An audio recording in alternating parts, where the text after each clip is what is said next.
Appreciate it. I know there's always so many pulls on everybody's time and so many demands, so we're always happy to have you here. This is a really important conversation this evening. So for those of you that have been attending all the Hand of Fashion speaker series thus far, first and foremost, this is an initiative of the Deans of Art and Design, Joanne Arbuckle, and the Dean of Graduate Studies, Mary Davis. So I'd like to thank them.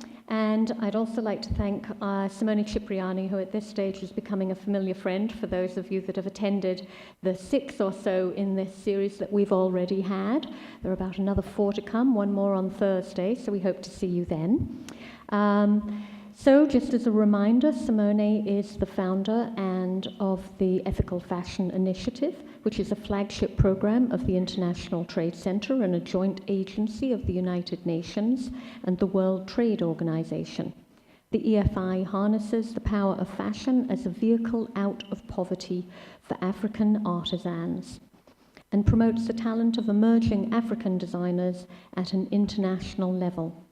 So in conversation this evening, I'd like to welcome Orit van Heerden, who has over 40 years' experience in labor and human rights, and that's across the globe. He served as labor attaché at the South African Permanent Mission to the UN in Geneva, spent 12 years with the ILO in Geneva, and 13 years as head of the Fair Labor Association. So that's quite an accumulation of experience there in labor rights.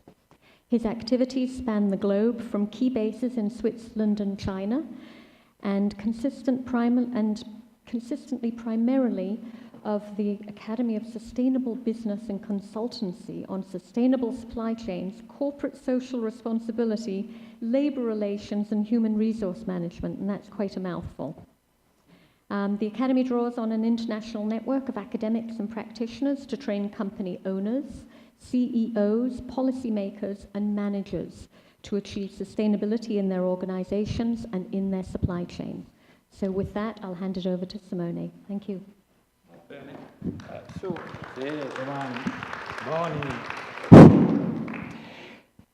Not so many people today, but they're the good ones. And we are going live streaming, so many more people are going to see you. He's 25 years old, but he's got 40 years of experience. So he's quite a phenomenon, this man here. I'm going to introduce this man. You know, we've been speaking about sustainability together for some months. And you know what I think? That sustainability is a function of how you treat people in the supply chain. If you don't treat people well, if you don't treat people fairly, you are not sustainable. Whatever you do for the environment, for organic, this and that, it's nothing. Sustainability, the first step, is about the way in which you treat people in your supply chain. Fashion, the fashion industry, is the second biggest employer in the developing world after agriculture. This means that there's a huge opportunity here. If the fashion industry is sustainable, if the fashion industry treats people fairly, offers dignified working conditions, the fashion industry can really contribute towards changing the world for the better. And you all know that the supply chain of many fashion brands is quite shady. And if you listen to a lot of people who work in this industry, they will tell you that it's difficult to check the supply chain. It's difficult to control working conditions everywhere because the supply chain is managed by some mega suppliers, and they manage several different layers of sub-suppliers, but it's not true. In the world of today, you can have a very clear picture of the structure of your supply chain and of the role of people in it. If you don't want to do it, it's because you want to save money on labor and on people. The first thing to know when you want to act fairly with people is what is fair labor. What fair labor conditions means. What does it mean? Fair labor is something very clear. It's not rocket science. There are some points that you have to know, that you have to master in your supply chain. And we are going to listen to Auret van Herden today, because Auret is going to explain to us what is fair labor, how you can implement fair labor conditions in the supply chain of fashion. We chose Auret to explain this to you because Auret is the founder of the Fair Labor Association. He founded that on behalf of the International Labour Office, which is a UN agency, and of the Clinton administration. We'll tell you more about that. Auret today is the point of reference for all those who want to implement fair labor conditions in their supply chains. He's the most demanded person I know. Whenever you call him, I'm in Turkey, I'm in China, I'm here, I'm there. Auret is also another person. Auret has been an activist against apartheid in South Africa. And this is particularly important to me because Auret has always been absolutely coherent with his moral and ethical standards since when he was very, very young. He's been a hero of the anti-apartheid movement. He's been an activist founding the Fair Labor Association. He's still an activist working to improve labor conditions for people all over the world. So today you are bloody lucky. You're bloody lucky. I'm a marketing man, you know, I come from sales, but you're bloody lucky really, because you are going to listen to something that is unique and from the mouth of a person, of the best person in the world for fair labor conditions. So we leave the stage to Auret, and I'm going to sit in the public because every time I listen to Auret, I learn something. It's incredible how lucky you are.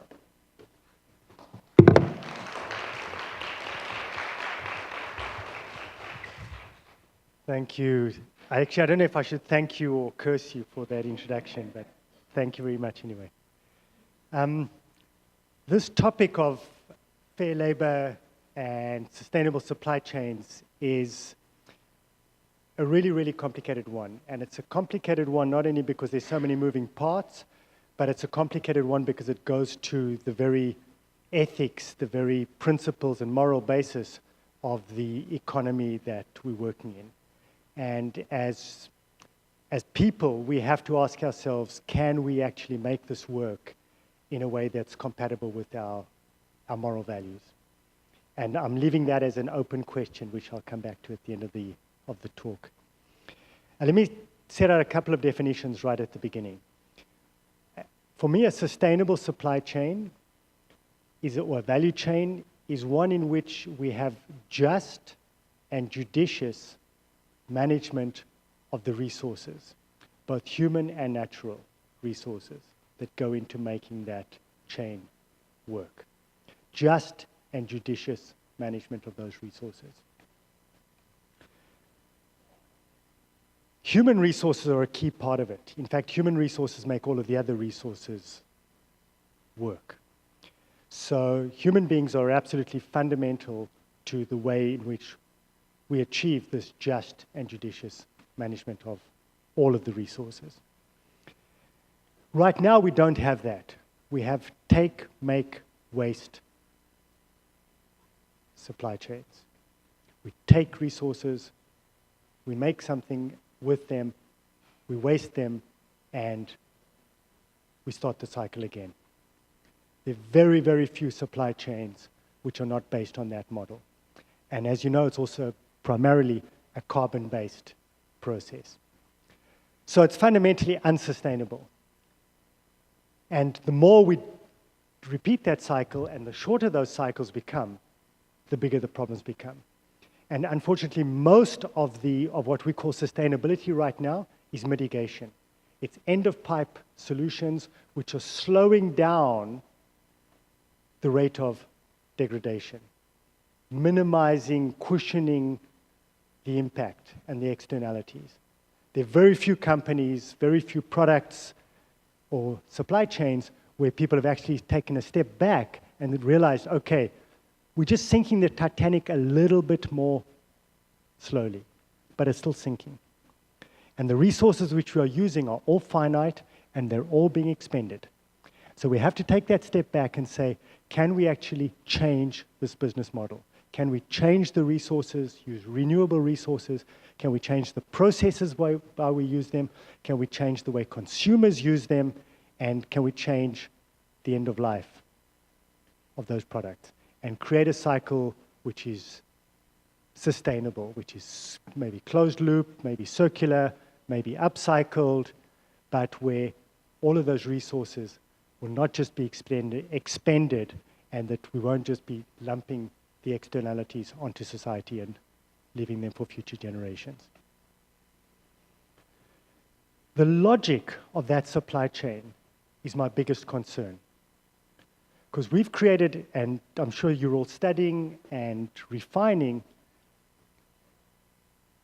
a supply chain where every single level of the chain is looking to maximize their gains. And you could start with the consumer. We're all looking for the best price quality option on offer. And price is probably trumping quality. So we love the deals. We're going to Zara, we're going to Uniqlo, we're going to H&M. We love the deals. Incredible prices, pretty good quality, great style. That commercial pressure that we're putting onto the retailer is transferred to the brands. The brands transfer it to the suppliers. The suppliers transfer it to their suppliers. And it goes down the chain. And somebody has to pay that price at the end of the day. Everybody's cutting the margin to the next person, to the next actor. There's got to be, somebody's got to absorb all of those margin cuts. And it's absorbed by the weakest actor in the chain. And most of the time, that is workers at some point. But it could also be the building. And you end up with Rana Plaza. Why does Rana Plaza happen? Because the owners who are commissioning the building are cutting the margin to the builder, so the builder cuts the margin to the material suppliers, so they use less concrete, they use inferior materials, and finally the building collapses. It's the inevitable consequence of that supply chain logic. It's a zero-sum supply chain, if you like. My gain is your loss. You try to pass that loss on to the next one. It's also an entirely transactional supply chain. So in the past, if you go back maybe 50 years, we had vertically integrated companies.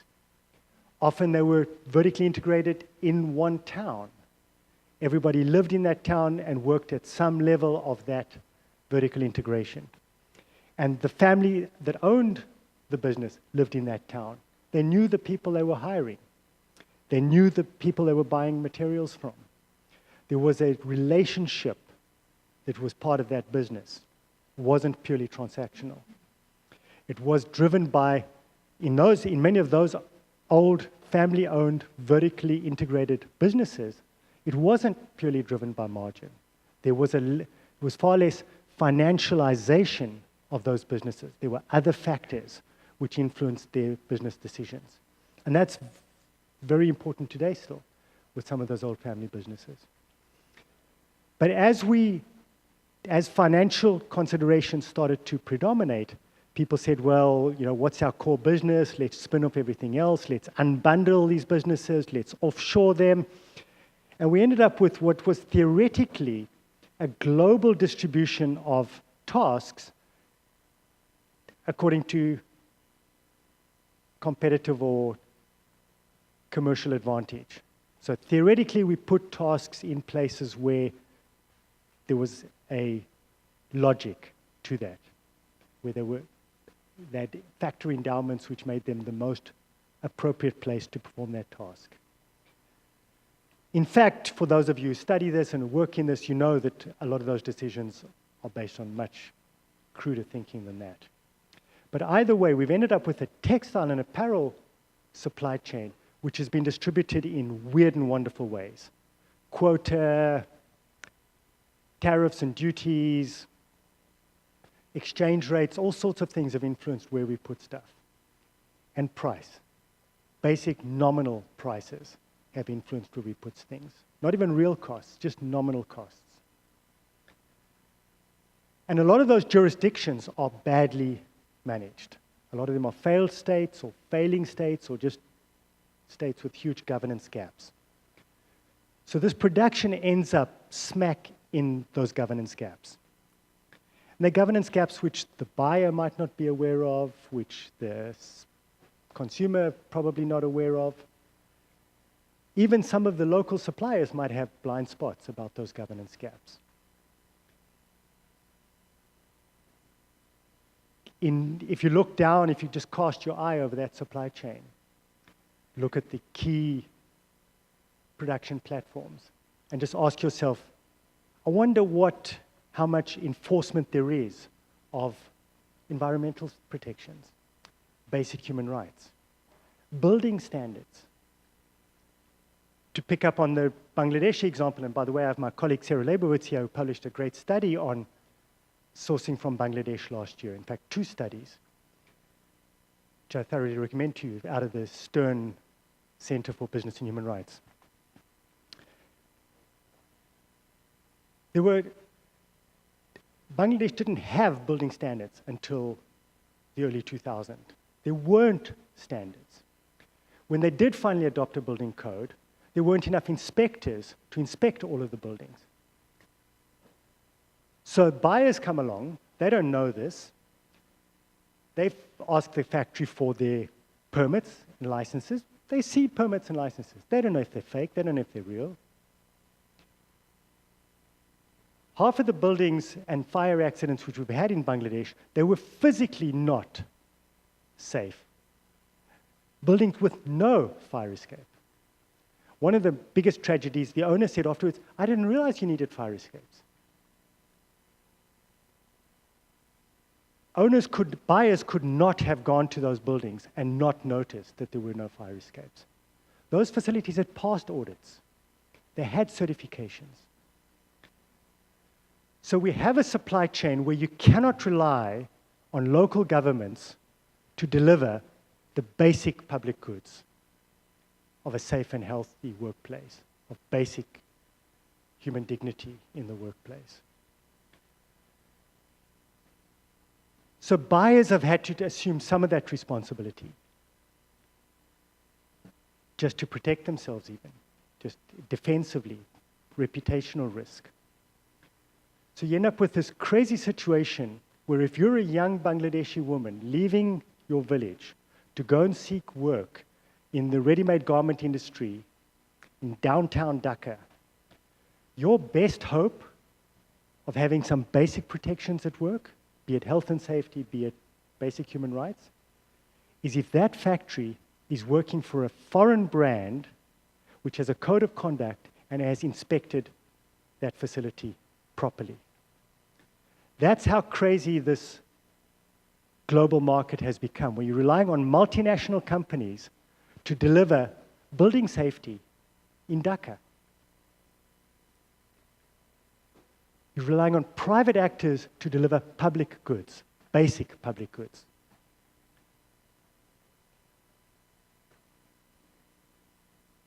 And those private actors have limited ability to do that. We've seen the limitations of social audits, we've seen the limitations of certifications. The worst fire in Pakistan at a factory called Ali Enterprises, Ali Trading, happened just 3 weeks after it had been certified. And it had bars on the windows. The place was literally, it was impossible to get out of the building, but it got certified. So multinational actors pushing these standards down the supply chain, as they must, have limited ability to do that. Limited leverage, limited knowledge of local circumstances, and limited presence to keep those places safe. And right now, I'm just even talking about basic health and safety. You know, we're not even talking about rights. So bless them for what they do. I mean, it's very, very important that brands assume these responsibilities and do take those standards down the supply chain with them. But how many brands do you know who can actually trace their product from raw materials to recycling? And how many have actually taken that tracing and map the risks all the way along it, social and environmental risks. And how many of them can actually do something about those risks from, say, cotton to end of life? Not a lot. I work with a lot of these brands. There are very few I know of who could actually tell you, haul out the tracing exercise, haul out the risk mapping which they've done, and actually talk about how they're mitigating or avoiding or managing those risks. We're still at the very, very early stages of that level of social responsibility. But if you're not doing that, how can you say that you're trading an ethical product? How do we achieve ethical trade if you don't know where the cotton came from, or you don't know where the wool came from, don't know where the leather came from? I don't know if any of you have ever visited the leather tanneries in Dhaka. Just go onto YouTube tonight and have a look at them.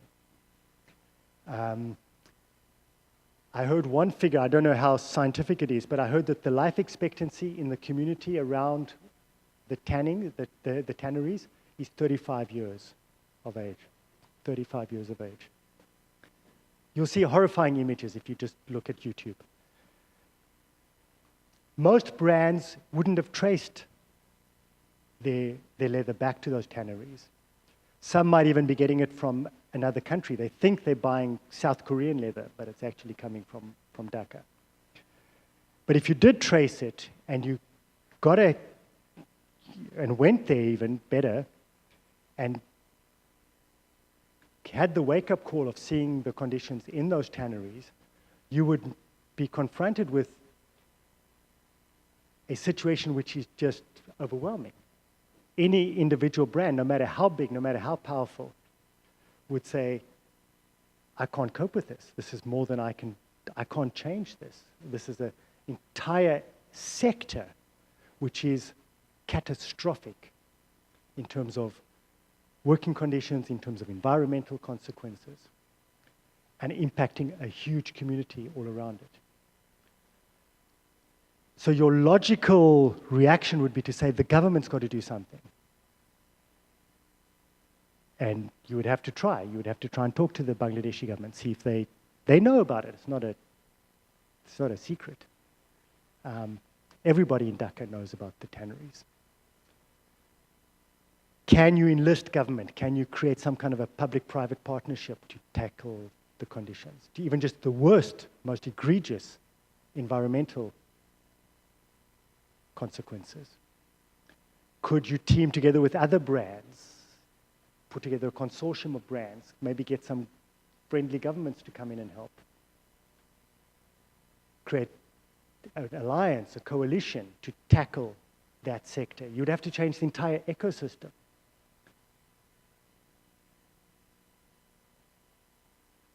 Can you do that without putting a lot of companies out of business and leading to a lot of loss of jobs?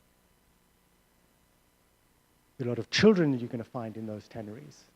There'd be an immediate instinct to just get them out of there, but you'd have to ask where they're going to go if they lose those jobs.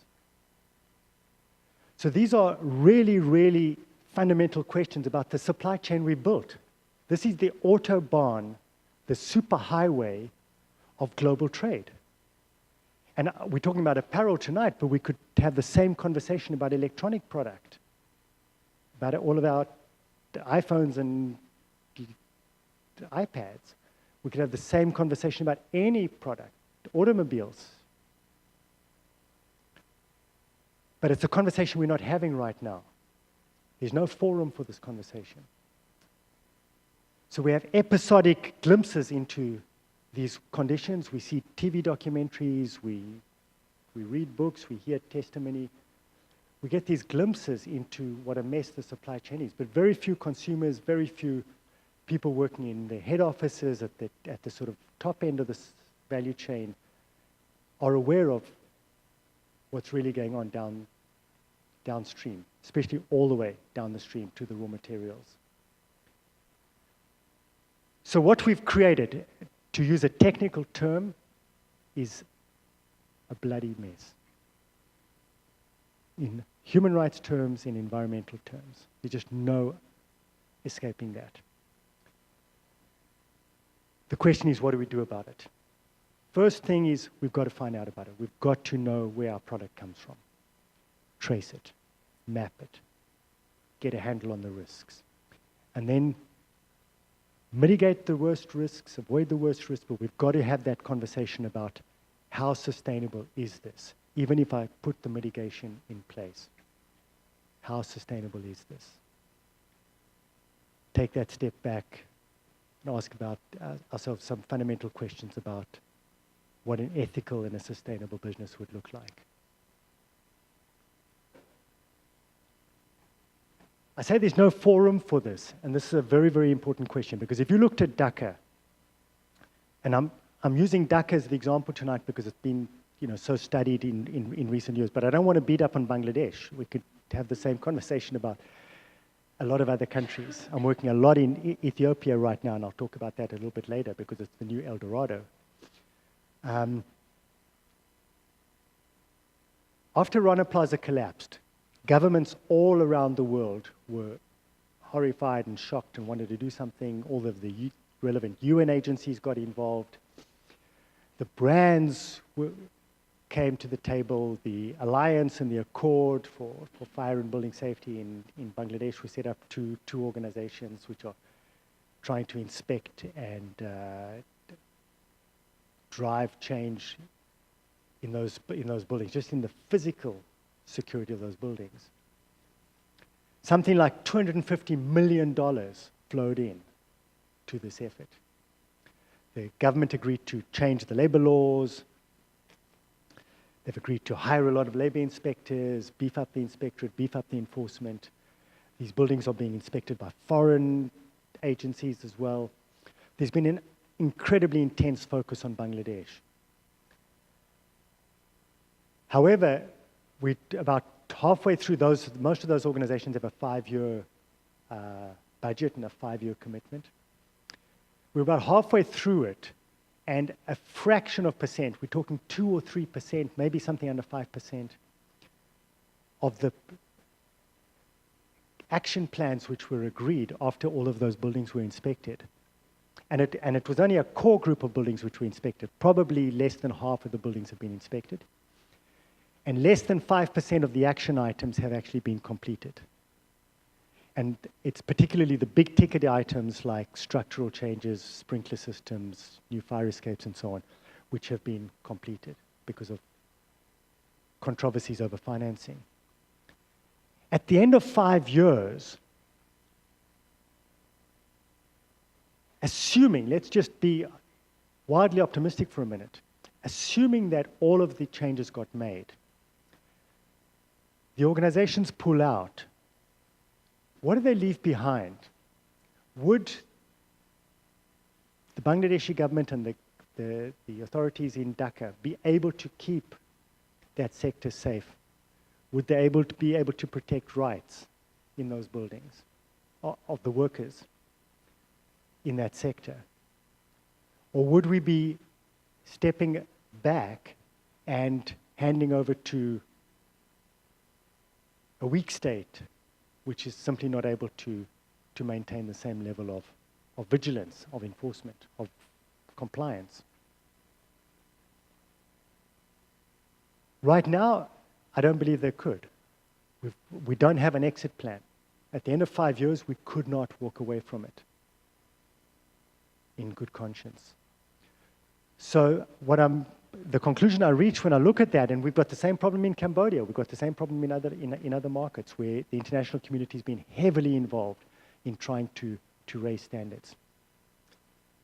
We couldn't walk away from it. And I don't think we should. I think we need a new conception of global governance in the global supply chain that is based on no one actor's responsibility. We need a shared responsibility. I can refer you to a paper on that as well. It's been published recently by the World Economic Forum. And that shared responsibility is no longer going to have the conventional division of labor between government responsibilities, to protect human rights and to develop standards and enforce standards, and private actors' responsibility to respect those standards. And civil society's responsibility to act as a kind of watchdog or support for those rights and standards. We need those divisions, those classic divisions of responsibility have been completely outmoded by globalization. They no longer apply. They're not working in practice, and they're no longer appropriate. They're not fit to the task. Why? Because they're based on national jurisdiction. All of our UN agencies, all of our standard systems, all of our trade systems are based on national jurisdiction. And those national partners are no longer able to apply their jurisdiction, apply their mandates, because the global value chain is transnational. So you have national actors who are often weak and inadequate even at a national level, trying to enforce standards on a transnational phenomenon, that of the global value chain. They can't do it. So between the raw materials and the number of countries that that product passes through as it gets transformed and finally consumed and disposed of, we have too many jurisdictions for any one actor to take responsibility for. We have created a global market, a global production system that doesn't have a global enforcement mechanism. It's as simple as that. And unfortunately, the UN agencies in particular have not been able to confront this problem, because when any one of the UN agencies meets, take the ILO as the case in point, which should be discussing questions of the world of work, no national government is going to come to an ILO meeting and say, listen, actually, I can't enforce the standards I've ratified. I've ratified these conventions and recommendations, but I just don't have the budget, I don't have the inspectors, I don't have the enforcement mechanism. Maybe everything has been undermined by corruption, and frankly, I can't live up to these standards I've committed to. No government is going to do that. So they come along and they pretend. Yeah, let's discuss a new standard for domestic workers. Let's discuss a new standard for informal sector workers. And those are important topics. But everybody at the table is bullshitting. They cannot enforce those standards. We adopt environmental standards. We go to Paris, COP21. I won't even go there. We are not in a position to live up to those commitments. And I understand why governments won't come along and say that. But unfortunately, it means that we kid ourselves that we have a standard, we have a protection, when we don't. And we set ourselves, for example, climate targets, which we are not going to meet because most of the key actors are not able to live up to that. So the UN agencies are not getting the job done. The national actors are not getting the job done. That governance gap is being filled right now by NGOs. NGOs have heard from their constituents of the problems that they're facing, the lack of rights, the exposure to environmental degradation, for example. And they have rallied to try and protect their constituents. And they, in many cases, are now replacing governments. If we had a major world epidemic, bird flu, swine flu, something like that, who would protect people? The countries where I work, I won't name them, but major world powers, members of the BRIC group of nations, for example, they don't have the labs. Even if you went to a hospital, you wouldn't find a doctor. Why? Because the doctors haven't been paid for 6 months. The doctors are all moonlighting because they need to live. They need to earn some money. Even if you did find a doctor and they took a sample, a blood sample, there are no labs who could test that blood sample to tell if you've got bird flu. Even if you did, there's no medication available. I was in a West African country last year doing some work on slavery. There were 5 mosquito-borne diseases at epidemic levels prevalent at the time, and there were no medicines left in the hospitals. So not even the elite could protect themselves. This is the reality down the supply chain. So NGOs would have to. If we had a global epidemic of bird flu, NGOs would be delivering the protection to people. They're the front line right now. In humanitarian cases, if there's an earthquake, if there's a disaster, or if we're talking basic human rights, the people who are delivering the frontline protection in a very significant number of countries are private actors and very often NGOs. But that small circle of private actors increasingly includes companies. So when we look at, say, the leather sector in Dhaka, or we look at take any other global value chain black hole that you want, and if we were to actually address it, we would need a coalition of actors in which the private sector would have to take the leading role, because they have the resources and frankly they have the organizational ability to get it done.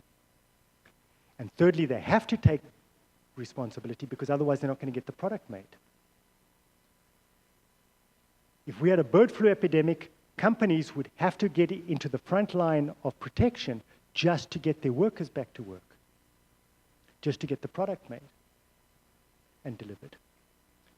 So we're living in a global value chain where across the board, environmental, human rights, social, health, you name the sector of concern, of the basic human goods that we need to protect. And right now you're looking at private actors to deliver those. There are very, very fewer and fewer nations who can deliver those public goods.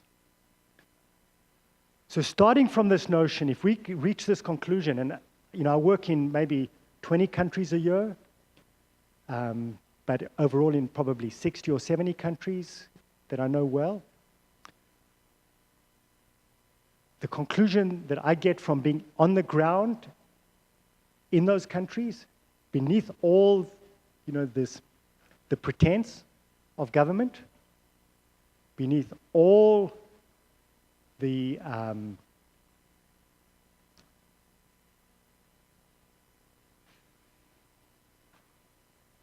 frills, when you actually get out onto the ground, people are unprotected. And we need a new form of governance to tackle those problems. People are unprotected in multiple senses. And that new form of governance is going to be multi-stakeholder, and the private sector is going to have to play a key role. I would say even a leadership role, and I think we need to start talking about stewardship. To go back to the concept of sustainable supply chains, I think companies, particularly multinational companies, have to become stewards of their value chains. They've got to look at those, go back to the just and judicious management of the human and natural resources. They've got to break all of those out and say, what are the human and natural resources that we depend on to produce our product? And they've got to assume a stewardship role to ensure the just and judicious management of them. They cannot assume that governments are doing their jobs, that international organizations are doing their jobs, that somebody else is doing that job. That's fundamentally ostrich-like position to assume. There are examples of these public-private partnerships. There are fantastic examples where NGOs, multinational companies, UN agencies, even local governments on occasion are sitting down and creating alliances and partnerships to tackle fundamental problems. Bigger than any one of them could, more than any one of them could do alone, but they punch above their weight. There's an exponential impact that flows from those kinds of multi-stakeholder partnerships. So I'm appealing for a new form of global governance in our supply chains. The problem that I have is I don't see who convenes that. Right now, there are no conveners to say, let's get all of the actors together. Let's go to Bangladesh. Let's look at the leather industry. Let's get all of the actors together and form that partnership to do something about it. We have a fundamental lack of leadership and of convening power.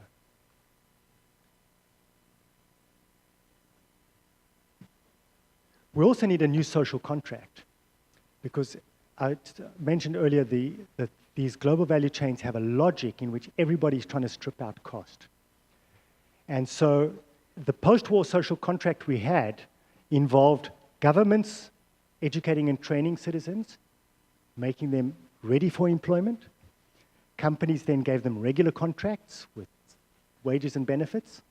So there was a social safety net if you got injured, or if you got sick, or if you got unemployed, and finally when you got to the end of your working life, there was some protection for you. There was insurance for you. Those have progressively been stripped out. This transactional economy we've created means that employers don't want to take on those kinds of responsibilities. Maybe they can't. Maybe their business is just too erratic. It's too unpredictable. There are high administrative costs which go with regular contracts. You just don't know when your next contract is coming. So we go into a kind of project basis. Everybody's an independent contractor. Everybody's a temporary or part-time or casual worker. So governments have stopped educating and training. Employers have stopped giving out those old regular contracts with benefits. And we have simply a series of transactions. You don't even have contracts between buyers and suppliers anymore. You just have purchase orders. So obviously, if the supplier in Bangladesh is just hoping for a purchase order, they're not going to carry a full workforce. So they have a core workforce, and they just take on more casuals if they get a purchase order for that order. Who knows? No guarantees, no commitments for the next order. So we have this transactional supply chain with no social contract anymore. And of course, a lot of costs which are just externalized. So we need, as we talk about this question of governance in the global supply chain, we need to talk about what is the basic social contract that underpins that or that goes with that. Or are we going to admit that we've shredded the social contract and we're just going to have these hits?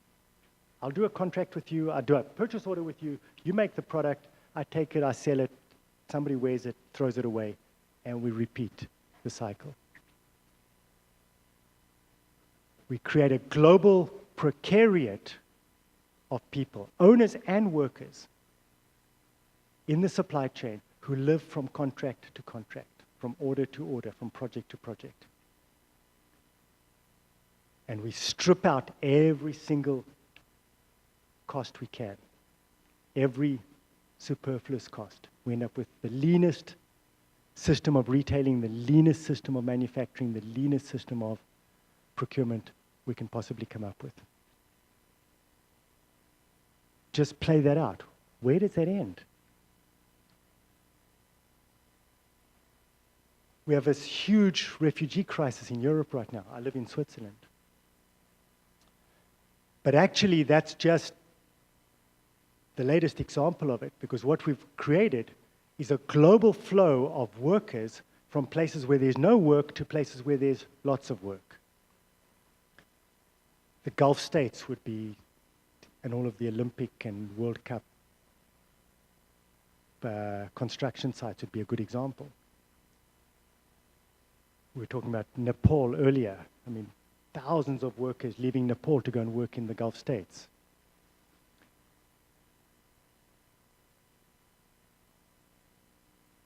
This is inevitable because we've got a winner-takes-all global economy. A small number of countries are winning, and a larger number of countries are losing in this global economy. And they're often countries with surplus labor forces in any case, and those surplus labor forces will gravitate like water. They will flow to wherever there are jobs. And if there's not a regular immigration channel they can flow through, they'll flow through irregular immigration channels.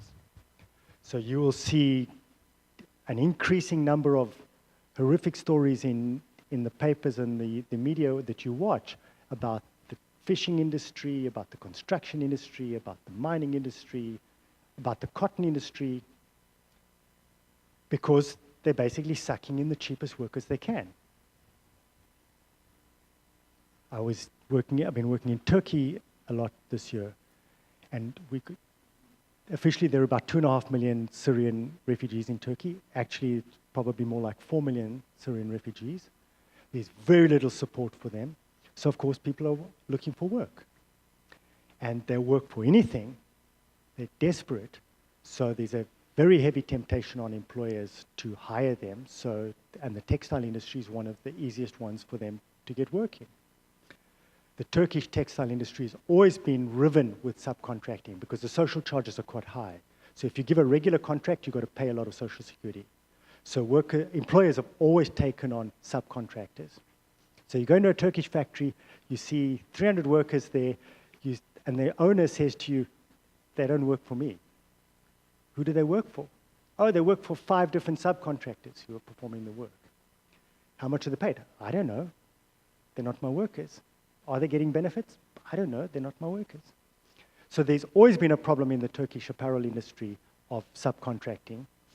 And now the Turkish subcontractors are actually bringing in Syrian migrants because they're cheaper. This is the logic of our supply chain. Are the Syrians in a position to demand their rights at work? Probably not. Do they have a voice at work? Probably not. Are they being protected by the labor inspectors? Probably not. I interviewed one NGO who told me a horrible clash is coming. He said, we're sitting on a time bomb. And he couldn't say if the clash would be over work or over housing, because the Syrian refugees are competing for accommodation with local residents, and they're competing for jobs with local residents. And he said there's going to be blood. My own country, South Africa, we have this repeatedly now. We have so many economic migrants coming in from other Southern African states, in fact, from all over Africa. And we've had bloodshed. We've had people killed because they took jobs for less than minimum wage.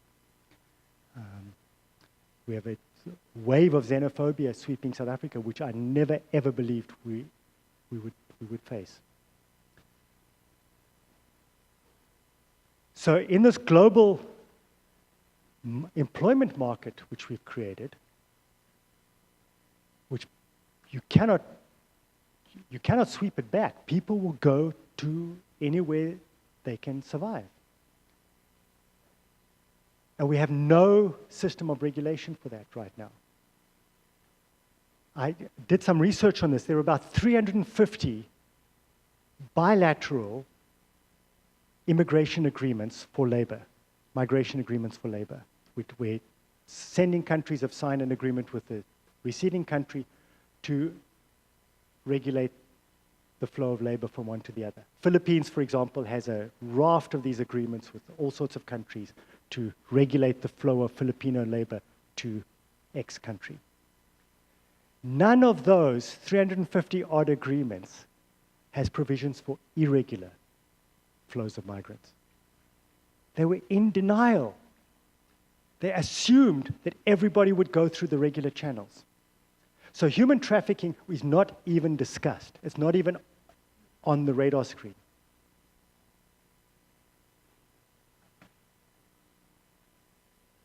So, and those are only bilateral agreements. We have no multilateral agreement for regular or irregular flows of labor.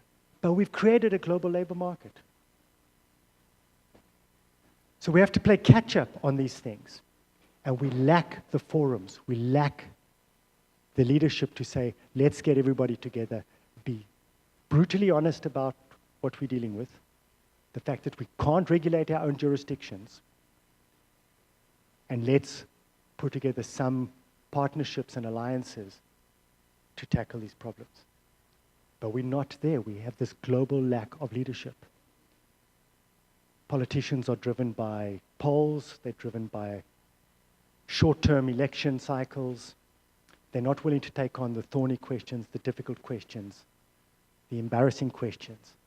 And that's why those questions are being exploited by extremes. It's the groups on the margins, ultra-right or ultra-left, who are taking up those issues. Populist responses.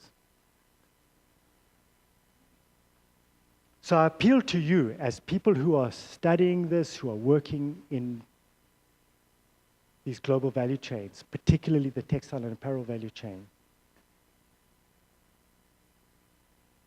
to have that intellectual and moral honesty to say this is a mess. We have to have an absolutely brutal, frank conversation about what's down there, what's out there. How are we procuring product? How are we sourcing product? Where did the materials come from? Where did they get transformed? How do they get consumed and how do they get disposed of? Raw materials to recycling. You cannot have a responsible business enterprise if you don't have a view from raw materials to recycling of what happens to your product. And I know you can't take responsibility for that entire chain. No one actor can. But that's where we start to talk about partnerships and alliances. But until we've traced it and until we've mapped all the risks along it, we don't even know who to talk to. We don't even know which partnerships we need. None of that is going to be easy and none of that is going to be cheap. And unfortunately, nobody wants to take on any additional cost. We've stripped the cost out. Why the hell would we go and put it back in?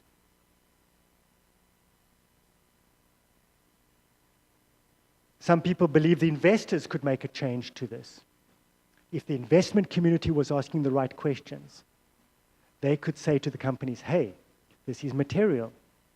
You're keeping material information off the table. This is unacceptable business practice. But investors don't know what questions to ask. The investment community, even the SRI, socially responsible investment community, is struggling to come up with the right questions and the right metrics to demand from the companies they invest in. That's at least a conversation which is gaining momentum. Fortunately, everybody wants the cheapest, quickest, and dirtiest way to do that. You know, maybe just some kind of internet screen we could quickly filter these companies through. Unfortunately, it's not as easy as that. You need to do some homework. Somebody's got to take that journey down the supply chain and actually going to have a look at the stuff. So the investment community, which has never been part of this conversation, has got a major role to play. They're a big part of the problem because of this damn short-term quarterly results treadmill that we've gotten onto. They've got to become part of the solution. The media playing a very, very important role right now. In fact, I see the media becoming a major actor in supply chain governance now because they're doing the exposés. They're unpacking things like the Thai fishing industry and the slavery and forced labor that is absolutely prevalent there. But these are not only things which are happening in these exotic, far-off locations. Last year, in the UK, there were a couple of cases where EU citizens had legally come to work in the UK on farms supplying major supermarket chains, and they had been trafficked. They were being held in conditions of virtual slavery. Their travel documents had been withheld, their wages were being withheld, and they were transported and housed by their gang masters. This is the term used in the UK. There's a gang masters licensing authority. These gang masters are licensed, but nobody was checking on how they were managing their gangs. So you had EU citizens legally working under conditions of forced labor and slavery in the UK. You know, within a couple of hours' drive of London. One of the groups had actually complained to the local authorities over 200 complaints had been made to the authorities. And you would assume that the UK has functioning enforcement mechanisms. Over 200 complaints had gone unheeded. So eventually they went to their embassy and they told the embassy staff about their conditions. The embassy staff didn't believe them. Couldn't be that people were working under conditions of slavery in the UK, in an official supply chain. So they commissioned a study. They sent a consultant out, and the consultant confirmed their conditions. So at that point, the embassy leaked it to the media exposed it, and that's when action was taken by the UK authorities.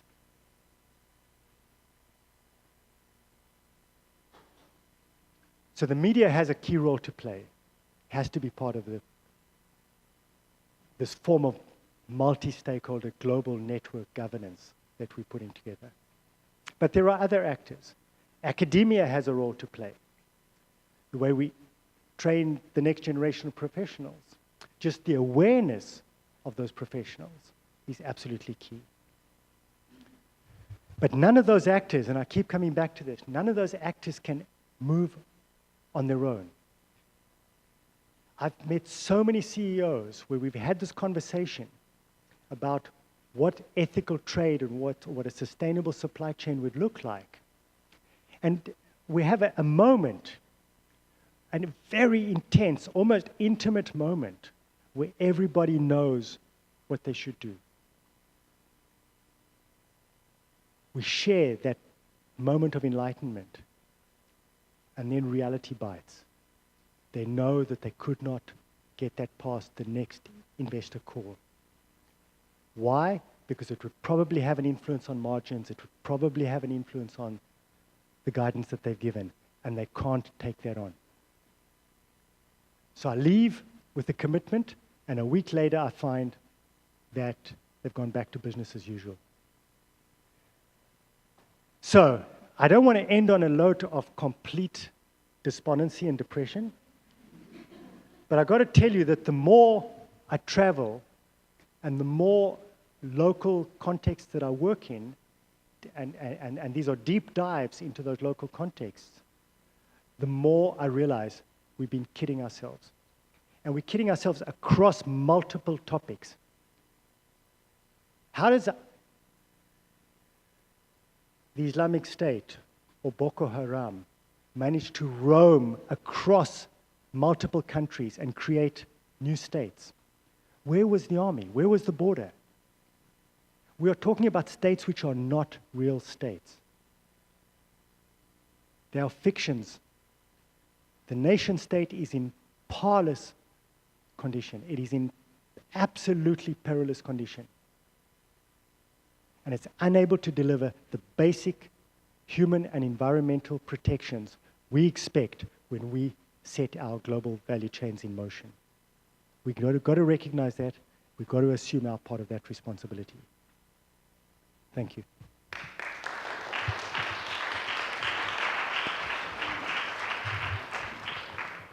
On that note, I'd like to invite Simone back up to the stage. And we go will with the have- questions.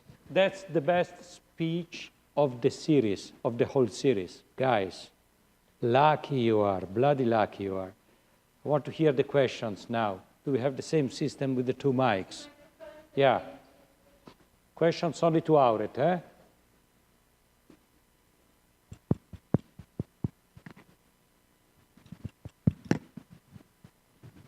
Hello.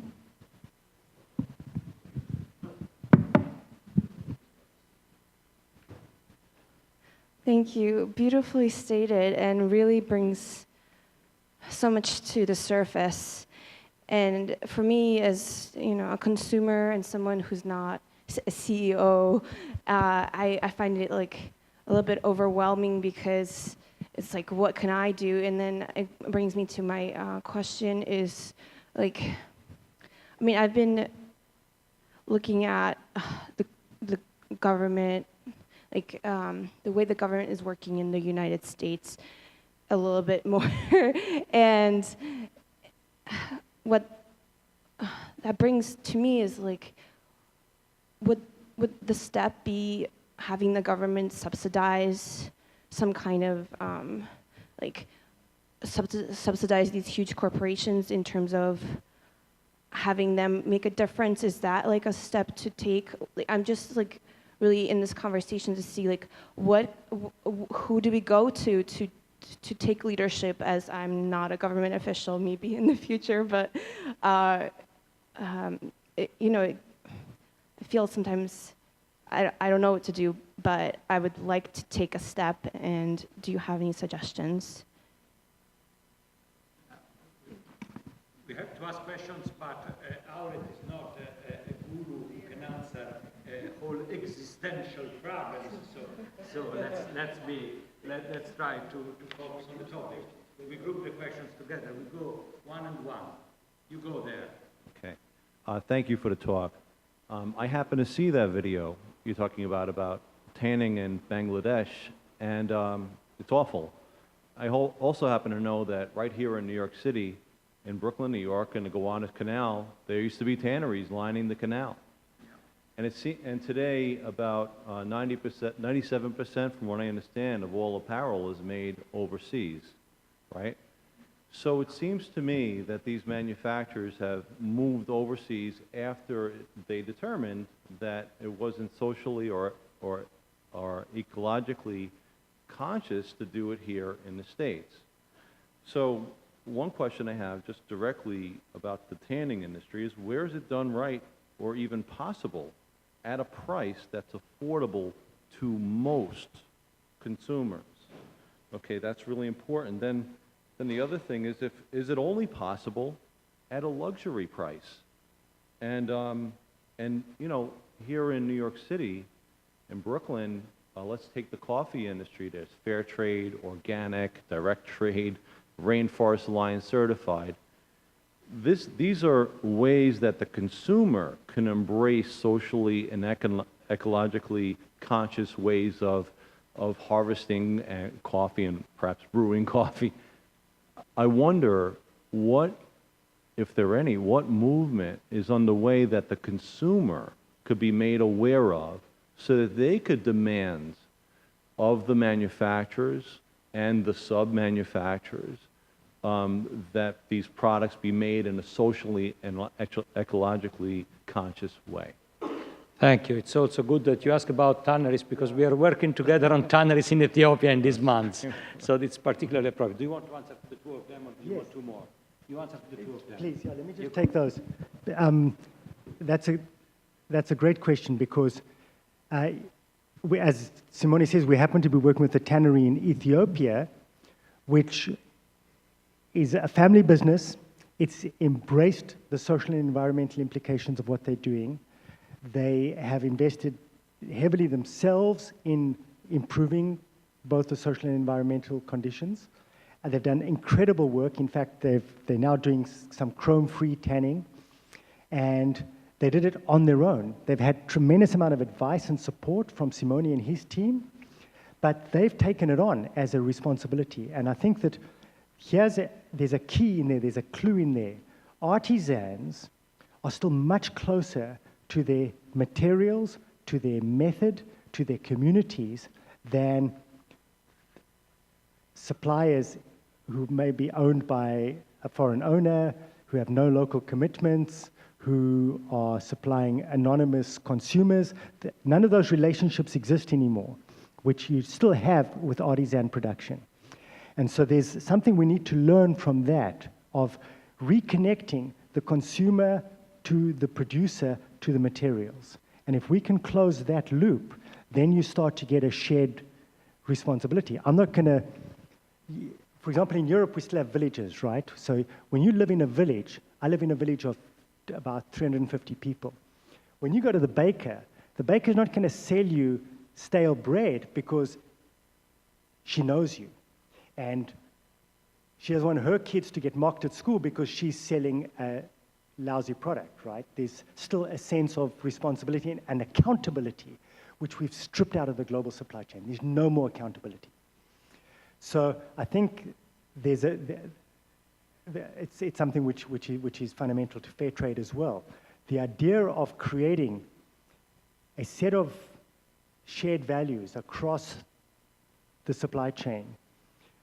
And having each one of the actors in the supply chain, including the consumer, affirm those shared values is something we really need to work on.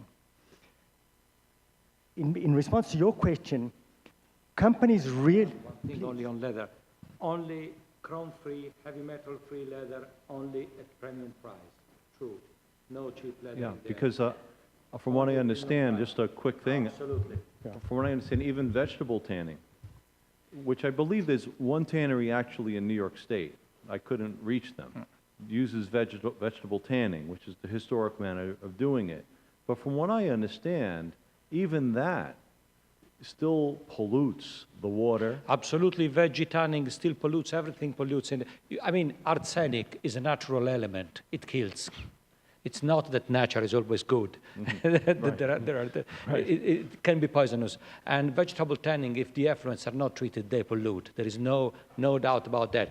But if you put in place a good effluent treatment plant, you can also use chrome tanning. You can do what you want, but it's more expensive.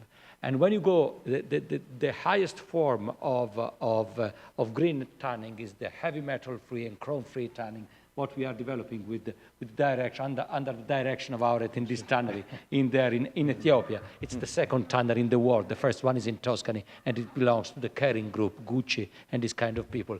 But it's premium price. It's premium price, because when you intervene in order to change the molecule of some material, in order to change the properties of that, you have to spend money. And if you want to do it clean, you've got to spend money. We've got to get accustomed to thinking about leather as a precious material. Back to the days in which a pair of shoes, you didn't buy 25 pairs of shoes per season, but you bought one. And that was the way to go. Mm-hmm. We've got to go back to that in leather. Thank you. I come Thank from you the very leather much. industry. So Companies really listen to consumers. And I've often had a company call me and say, we've been getting questions from consumers in our stores about X. Can you help us fix that? So it's really important. And of course, with social media now, we can amplify those voices. So I think that the basic responsibility we have is as consumers. Of course, we're atomized and fragmented, and we've become part of the problem with the levels of consumption. But the more aware we become, the more conscious we become, the more we could actually become Whenever you drivers. go into a shop, you ask the story behind the product. And if they're not able to tell the story, you reproach the shop assistant. I do it. It's a great exercise. Do that. It's the most useful thing to do. I'm the terror of shop assistants in Geneva. You go. Your question, your time. Thank you. Mine's a short question. Thank you so much for such a compelling lecture. I feel like this should be a totally full auditorium with every single fashion student studying in the city. It's an essential lecture. I had a really short question. You mentioned a report on shared knowledge. I was trying to type as quickly as you were speaking, and I looked up the Stern Business School one, the Clean Clothes campaign on the Ali fire, but there was a shared knowledge PDF or report that you talked about at the global level, and I wondered if you could A, give the reference for that so I can look it up, and B, let us know if there are any other reports like that that we can use to educate ourselves, like big research topics. Yeah. You take two again. So you go, man. Hi, thank you. Quite a simple question, maybe not so straightforward, but in the less developed countries such as Bangladesh, is there a role for labor unions? And if there is, do we need to incentivize the government in some way to let them thrive and be effective? Absolutely. So on the references, the shortest answer I can give you is to ask Sarah, okay, who can sitting. Sarah is there. You raise your hand. Yeah, please. Okay. That person there. That's your person. Right, okay. And in answer to the role of labor unions, absolutely. One of the most fundamental problems we have is that workers don't have voice at work. You know, if you look at the fires in Bangladesh, the accidents, the disasters which took place, on a number of occasions, workers were actually told to go back to work, but their supervisors literally ordered them to stay. At Rana Plaza, workers didn't want to go into the building, which had already been condemned. And supervisors beat them with sticks and made them go to work, so that lack of voice can have deadly consequences, and we need to ensure that governments are allowing people to form and join organizations of their choosing. Because I've heard that people who try and form the labor unions themselves get chased by the people who own the factories. There are a lot of countries where it's a very, very risky enterprise, that's for sure. Yeah. Thank you. You had already your question, it's your turn. First, thank you so much.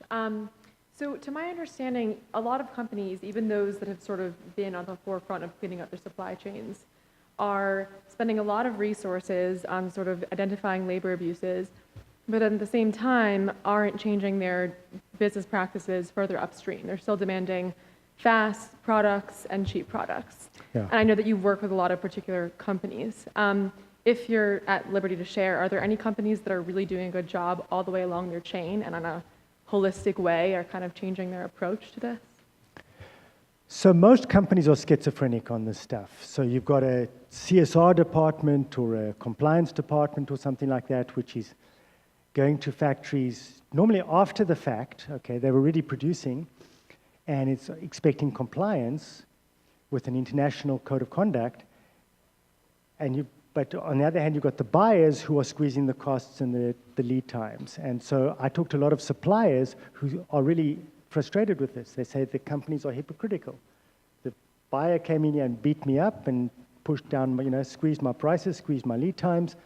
And the CSR folks want compliance. Right. Hours of work would be the first thing that suffers, and overtime premiums, stuff like that, just get cut. So there are a handful of brands which are looking at this. Nike, for example, about 3 or 4 years ago, did a review of their buying practices and the impact they were having on working conditions. And they admitted that 68% of the hours violations that they found at factories were their fault because of the buying criteria, the buying demands that they had placed on those suppliers. So that's very important to have brands come out and say, we realize we're part of the problem, we have to change the way we source product. Those are small steps, they're the initial tentative steps. I think consumers need to support those brands who are willing to make those mea culpas and admit that they have got to change buying practices. I think that consumer affirmation is not there right now. A lot of brands tell me, if we do the right thing or we don't do the right thing, we have pretty much the same volumes anyway. Yeah. Patagonia is another company. Patagonia would be a great... Very and you see, this goes back to the business model. When I started working with Patagonia in the 90s, they told me that their approach was to develop a blueprint, go to a supplier or a range of suppliers and say, how much would it cost to make this garment? Tell us what it costs, we'll add some margins on top of that, and that's what we'll pay. Now, of course, you put it out to competitive bidding and you take the lowest bidder. Right. And you don't know if they can make it for that. They often don't know if they can make it for that. And you don't know if they can make it for that and pay wages and benefits and the other protections. So we've got a sourcing model which is frankly looking the other way. It's accepting bids when they don't know if the supplier can legally make it for that price. And I'll tell you what's happening. They can't. So they're subbing it. That's how they make their margin. There is a horrendous amount of subcontracting happening without brands being aware of it or the buyers being aware of it. That's the dirty little secret. The more we've squeezed the costs, the more people have just subbed the stuff. There's a company, I don't say the name, but it's very well known, a fashion company, one of the fashion brands we work with. They came to us last week and they said, look, Simone, what we want to do is to completely eliminate chrome leather from our supply chain. We know that you are doing this chrome-free thing in Ethiopia. We want to work together to have the whole of our supply chain from there, and the whole of our supply chain with heavy metal and chrome-free leather. It's quite an engagement, and I was very pleased, and we start working together on this. But the issue is that this is one of the few companies that has an owner, a clear ownership structure. So somebody who takes decisions for the best When you have big groups, where you have all the investors and so on, the decision power sits with too many people. And then what comes first is profit margin and bonuses and this and that. Profit margin for the investors, bonuses for the managers, and there's nobody who takes the responsibility of implementing something like this. Whenever you have a clear ownership structure and a clear direction from the investors, from the board, you achieve something, but you need that. So much so that whenever I am approached, not by the ownership, not by those who are in command, but by the CSR office of a company, I decline the invitation. Yeah. You usually waste your time. You've got to go with those who decide. Another so one there. The mythical Susan Easton. I just want to thank you. It's been a really informative talk and very inspiring. For students and for new designers, what are the 3 things that we can do that will make an impact towards the goals that you're talking about? Just 3, eh? Because Susan is very precise. Eh? She didn't say 4 or 2, 3. Trace your supply chain from raw materials to recycling, map the risks along it, and form the partnerships with people who can help you manage those risks. And is there a place for people to go to get templates for those things? Yeah, absolutely. And What is it? there are a lot of consultants doing this, but there are also multi-stakeholder initiatives who are doing this. There are even UN agencies which are working on some of these things. There are a lot of tools you can find, and please, by all means, write to me. You can also go to Auret or come to us, and you get the templates, and you get what you want. Or you can go to the Friends of Auret. That's a lot of people who do it. So we close. So on that note, this is a really vital, important conversation, and clearly we have a quality audience this evening, and hopefully we'll be sharing the live stream online as well. So for those of you that want to refer back to the content, and we really thank you for attending this evening, and we really want to thank both Auret and Simone for being here and sharing this information with us. Thank you very much. With that, without it, next week we'll put together a package of info and we send it to here to the school. If you've RSVP'd, I can share it through the RSVP email list. So that's one way I can do it. Otherwise, I guess reach out to... Yeah, and buy good leather.